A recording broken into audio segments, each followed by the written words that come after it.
তার মধ্যে সর্বোচ্চ 3 থেকে 4 জন হবে বুড়া মানুষ, খোদার কসম, আর সব বাকিগুলো জওয়ান যুবক। বুড়ো মানুষ কয়জন? 3-4 জন, আর বাকি সব কি? হায় বাপ। 2 নম্বর কথা হলো, এই ছেলের কথার কারণে বলতেছিলাম, মাগরিবের ওয়াক্ত যখন হয়েছে, আজান হয়েছে, 2টা ওয়ার্ডে আমি দেখছি এই পাগলেরা, এদের মধ্যে প্রতি ওয়ার্ডে 17-18 জনের মতো পাগল। এত আমি একজনকে জিজ্ঞাসা করছি, তোমার নাম কি? আমার নাম রবীন্দ্রনাথ ঠাকুর। কথা বুঝছেন না? তাহলে বুঝা গেল সে কি মেন্টাল কিনা। কিন্তু আজান হওয়ার সাথে সাথে একটা ছেলেরে দেখলাম, এই পাগল এটার ভিতরে, ওয়ার্ডে তো ঢুকতে দেয় না, গ্রিল দিয়ে দেখছি তো আজান দিছে এবং 17-18টা ছেলে নামাজে দাঁড়াইছে। তাহলে তোমার এই কথা ঠিক হলো না? পাগলও তো আল্লাহকে সেজদা করে। আরে তুই কি মাতাল, তোর মার ঘরে জন্ম নিয়া, বাপের ঘরে ঘুমাইয়া, 3 বেলা ভাত খাইয়া তুই জানোয়ার সেজদা করস না, একটা ওয়াক্ত নামাজ পড়স না, তুই মানুষের বাচ্চা হইলি কেমনে বেটা? এই বেহায়া, বেনামাজি, আজকের সারাদিনে যারা 1 ওয়াক্ত নামাজ পড়ো নাই, বের হবে এটা তুই বেটা। বেশরম, বেহায়া, তোর মালিক তোকে জন্ম দেয়, সৃষ্টি করে না? তোর আল্লাহর দেওয়া আসমান তুই ভোগ করো না? কার জমিনে তুই চলো বেটা? কার রোদ, কার বৃষ্টি, কার আলো, কার বাতাস? ঘটনা কি? আমিনতুম মান ফিস সামা, আল্লাহ বলে আসমানে যিনি আছেন আল্লাহ, তার থেকে নিজেকে নিরাপদ ভাবো না? হ্যাঁ হ্যাঁ, বাদ দুগা খাবাই দেখে মনে করছো তুমি বান্দা, আমি কিচ্ছু কইতাম না, তুমি তামসা মনে করছো। হ্যাঁ, ফুর্তি, যৌবন, যৌবন তোমার বাপে দিছে। কথা বলে না কেন? যৌবন কারো বাপের দেওয়া? কার? আল্লাহ। তো তোমার ভিতরের শক্তি, কামনা, বাসনা তো আল্লাহর দান। আপনি একটা কথা শুধু বলেন, মনে করেন এখানে 2 জন মহিলা দাঁড়াইছে, কথার কথা একটা উদাহরণ দিচ্ছি, তো এই একজন হলো আমার মা, আরেকজন হলো আমার স্ত্রী, কিন্তু দুজনই মহিলা, রক্ত মাংসে, শরীরের গঠনে, শরীরের অঙ্গ প্রত্যঙ্গ 2 নারীরই বরাবর, ঠিক কিনা বলেন? কিন্তু এই মা নামের যে মহিলাটা, আমি যখন তার দিকে তাকাই, আমার দিলের অবস্থা যেটা হয়, 1 মিনিট পরে, 30 সেকেন্ড পরে যদি আমি স্ত্রীর দিকে তাকাই, ওই মহিলাটার দিকে তাকাইলে আমার দিলের অবস্থা ক্ষণিকের মধ্যে ভিন্ন রকম হয়। এই 30 সেকেন্ডে আমার দিল বদলে দিল যিনি, তিনি কে? আল্লাহ। তো যদি দুটোটা বরাবর লাগতো, কথা কয় না? যদি জ্বরের রোগীর মতো হইতো কামরুল ভাই, যে মিঠাটাও তিতা লাগে, তিতাটাও কি লাগে, যদি 2 জনকেই মা মনে হইতো, যদি 2 জনকেই স্ত্রী মনে হইতো, বলো না বাপ? তো আল্লাহ তাআলা তা বলেন, ভিন্ন ভিন্ন প্রবৃত্তি তো আমি দিয়েছি। মাকে দেখলে একরকম মনে হয়, স্ত্রীকে দেখলে আরেক রকম মনে হয়। এই হালাত, দিলের এই অবস্থাটা পরিবর্তন কে করছে? কার নাফরমানি করো? কার নাফরমানি? এজন্য লজ্জা থাকলে, আমার কথা শেষ, শরম যদি থাকে, মায়ের দুধ যদি খেয়ে থাকো, আমি বললাম বেনামাজি ছেলেরা আজকের রাতে এশার নামাজ পড়ো। এখন প্রয়োজনে যদি শরীর না পাক থাকে, পেশাব করে পানি নিয়ে আনিয়ে থাকো, তো আজ রাতে গোসল করো, নতুন লুঙ্গি পরে নামাজে সেজদা দাও, চোখের পানি ফেলে আল্লাহকে বলো, মাওলা বহুদিন তোমাকে নারাজ করেছি, আজও ওয়াদা করছি আর তোমাকে নারাজ করব না। আল্লাহ বলবে, বান্দা আমি এখনই তোর পেছনের সব মাফ করে দিলাম। আল্লাহ বলে, বান্দা তুমি যদি রাত্রে আসো, আমি রাত্রেই আসব, তুমি যদি দিনে আসো, আমি দিনেই আসব। গুনাহ নিয়ে আসবা মাফ চাইতে রাতে, আমি আল্লাহ মাগফিরাত নিয়ে আসবো রাতে। তুমি আসবে যখন, আমি আসবো তখন। তুমি আসবা এক বিগত, আমি আসবো এক হাত। তুমি আসবা এক হাত, আমি আসবো দুই হাত। তুমি আসবা হাঁটতে হাঁটতে, আমি আসবো দৌড়তে দৌড়তে। আও না বান্দা, আও, দেও সেজদা দাও, গোলামি করো, বন্দেগী করো, আমাকে ডাকো। কেন ভুলে গেলা বান্দা? মা গাররাক, মা গাররাক। আল্লাহ বলছে কোরআনে, মা গাররাক। এই মানুষ, এই আমার বান্দা, কেন আমারে ভুলে গেল? কেন ভুলে গেল? আমি কি সৃষ্টি করি নাই? আমি কি অঙ্গ প্রত্যঙ্গ দেই নাই? আমি কি এমন সুন্দর সুঠাম স্বাস্থ্য বানাই নাই? আমি কি এই চমৎকার চেহারার আকৃতি দেই নাই? আমি কি দুইটা চোখ দেই নাই? আমি কি একটা জিহ্বা দেই নাই? আমি কি দুইটা ঠোঁট দেই নাই? আমি কি তোমাকে বানাই নাই? বলেন, বলো না ছেলেরা, উত্তর দাও ভাই, রাত গভীরে উত্তর দাও। গভীর রাত, এখন কোটি কোটি মানুষ ঘুমায় গেছে, তুমি এখন বলো ইনসাফের সাথে। কত নারী দেখলে শখ মিটবে? কত উলঙ্গ ছবি দেখলে তোমার তৃপ্তি হবে? হ্যাঁ, মোবাইলে কত নগ্ন ছবি দেখলে তোমার আউশ মিটবে? বলো ভাইয়া, বলো বলো বলো, একটা ছেলে বলো। পৃথিবীর কত লক্ষ নারী দেখলে তোমার আর দেখতে মন চাইবে না? কত উলঙ্গ ছবি দেখলে তোমার আর মন চাইবে না? যে মদখোর, যে নেশাখোর, সে তো আটলান্টিক মহাসাগরের ভরা মদ খেলেও তার তৃপ্তি হবে না। যে জুয়ারি, সে জুয়া খেলতে খেলতে তার যদি ভিটা মাটি বউ বাচ্চাও দিয়া দেয়, তারপরও তার জুয়ার নেশা যাবে না। যে নারীতে আসক্ত, তার তৃপ্তি হয় না। গুনাহ তৃপ্তি দেয় না, নাফরমানি তৃপ্তি দেয় না। দুনিয়া একদমই অল্প, একদমই অল্প, একদমই অল্প, একদমই অল্প।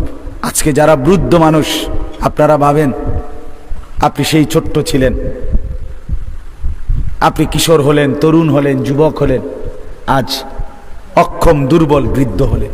আর কয়েকদিন, যে কোনো দিন আপনি কবরস্থানে। আজকের যুবক ভাই, তুমি ভাবো, তুমি তো প্রথম দিন যুবক ছিলে না, এক ছোট্ট কোলের বাচ্চা ছিলে। আজ তুমি ধীরে ধীরে তোমার সেই শিশুকাল চলে গেল, কিশোরকাল চলে গেল, তরুণ কালও চলে গেল। তাহলে পিছনের এই সময় যেহেতু গেছে, তো ধরে নাও যৌবন কালও চলে যাবে। কোনো সন্দেহ, কোনো সন্দেহ। বন্ধু আমার, নষ্ট হইও না, নষ্ট হইও না। জীবন বড় দামি, সময় বড় দামি, হায়াত বড়ই দামি। এত সুন্দর যৌবন নষ্ট করে দিও না। হাদিসের মধ্যে আছে, আল্লাহর নবী সাল্লাল্লাহু আলাইহি সাল্লাম বলছিলেন, লাকাদ হামামতু আন আমুরা ফিতিয়াতি, আমার মন চায় আমার যুবকদেরকে সঙ্গে নিয়ে আমি ঘরে যারা নামাজ পড়ে আমি তাদেরকে বের করে আনি, অথবা আমি তাদেরকে আগুন দিয়ে ঘর সহ জ্বালিয়ে দেই। নবীজির হাদিস এটা। নবীজি বলছে, আমার ইচ্ছে জাগে আমার যুবক সঙ্গীদেরকে নিয়ে আমি মুসলমানের ঘরে ঘরে গিয়ে বেনামাজি ঘরে নামাজ পড়ে তাদেরকে টেনে হিচড়ে বের করে আনি। কথা ছিল এই, কথা ছিল যুবক সমাজ গড়বে, কথা ছিল যুবক মানুষকে আল্লাহর দিকে ডাকবে, কথা ছিল যৌবনকাল আল্লাহর জন্য ওয়াকফ করবে। আজ দিয়া দিছে নারীর কাছে, জিনার ব্যভিচারের কাছে, মদ আর জুয়ার কাছে, মোবাইলের কাছে। আস্তাগফিরুল্লাহ, আস্তাগফিরুল্লাহ, আস্তাগফিরুল্লাহ। এক নারী এত দরকার, এক মেয়ে এত দরকার যে দুনিয়া ভুলতে হবে, আখিরাত ভুলে যেতে হবে, সমাজ ভুলে যেতে হবে। এক নারীর মধ্যে এতটা কি হয়ে গেল যে এটার পিছনে সারাক্ষণ সময় দিতে হবে? এটা কি এমন আশ্চর্য বস্তু? নারী আর পুরুষের, স্বামী আর স্ত্রীর মিলনেই তো পৃথিবীর সেই আদম হাওয়া থেকে এই পর্যন্ত মানুষের ধারাবাহিকতা। তো এটা তো একটা স্বাভাবিক প্রক্রিয়া।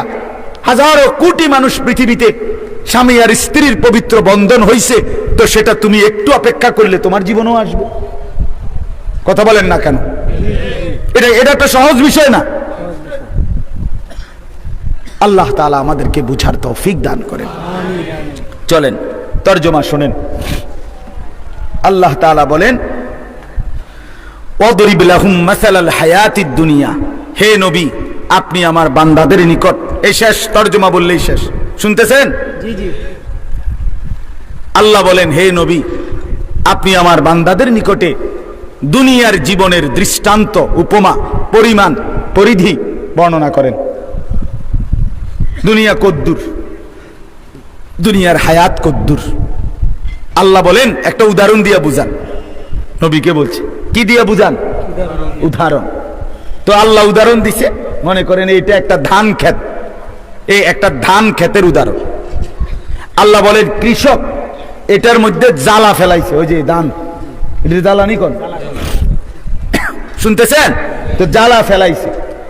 এই শুরু হলো তার ধান এর প্রক্রিয়ার প্রথম পর্ব, নাকি তা? আল্লাহ বলেন তো এই ধান গাছের উপরে আকাশ থেকে আমি আল্লাহ পানি বর্ষণ করলাম, বৃষ্টির আকারে অথবা কুয়াশার আকারে। তো পানি বর্ষণ হলো। এখন কি হলো? আল্লাহ বলেন এরপরে ধীরে ধীরে লক্ষ্য করেন যে এই ধান গাছ থেকে কয়েকদিন পরে ছোট্ট একটা সবুজ গাছের চারা বের হয়েছে। এবার খেয়াল রাখেন, এই চারাটা বড় হইতেছে, বড় হইতে হইতে একটা সময় সবুজ শ্যামল পুরা ক্ষেত ধান গাছে ভরে গেছে। সবগুলো ধান গাছ থেকে নতুন করে ছড়া বাইরিছে। এর কয়েকদিনের মাথায় এই ধান গাছগুলো সবুজ থেকে হলুদ রং ধারণ করছে, মানে পাইকা গেছে। এবার কৃষক ক্ষেত থেকে সেগুলো কাইটে আইনা এরপরে বাড়িতে আইনা ধানগুলো গাছ থেকে আলাদা করছে। করার পরে এবার গাছগুলো রোদ্রে শুকাইতে দিছে, নাকি তা? রোদ্রে শুকাইতে দেওয়ার পরে 2 দিন লাগাইয়া এটি শুকায় গেছে। এখন কি হচ্ছে? এই গাছগুলো এখন খড়কুটা হইয়া বাতাসের সাথে উঠতেছে, ঠিক কিনা বলেন?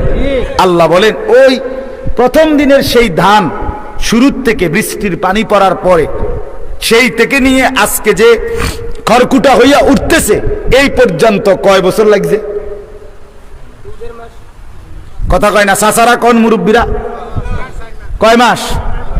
4 মাস, নাহলে 4.5 মাস, বললাম 5 মাস, 6 মাস ধরেন। তাহলে 6 মাসের বেশি তো হবে না,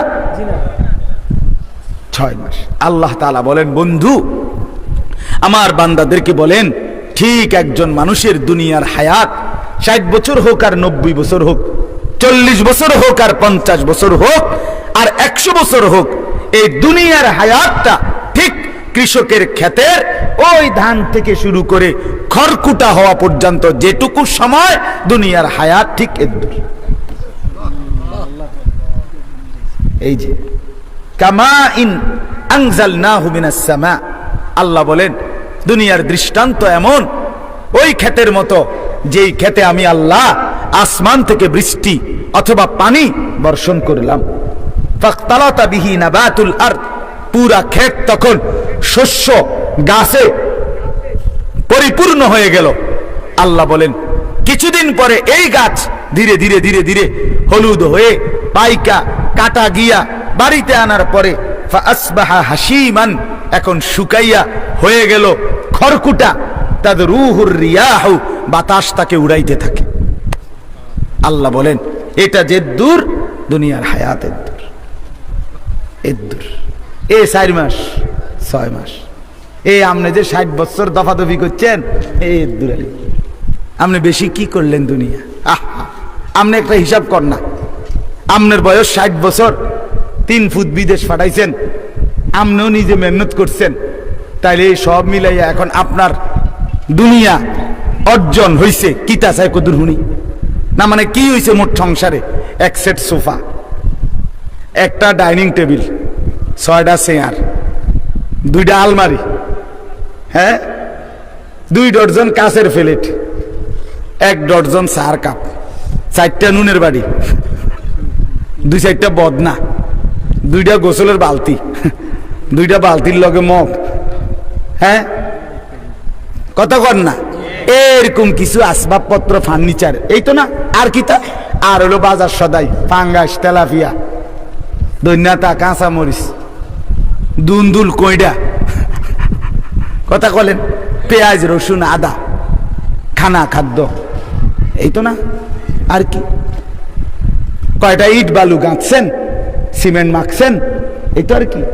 এর জন্য অনন্তকালের আখিরাত সব ছেড়ে দিলেন।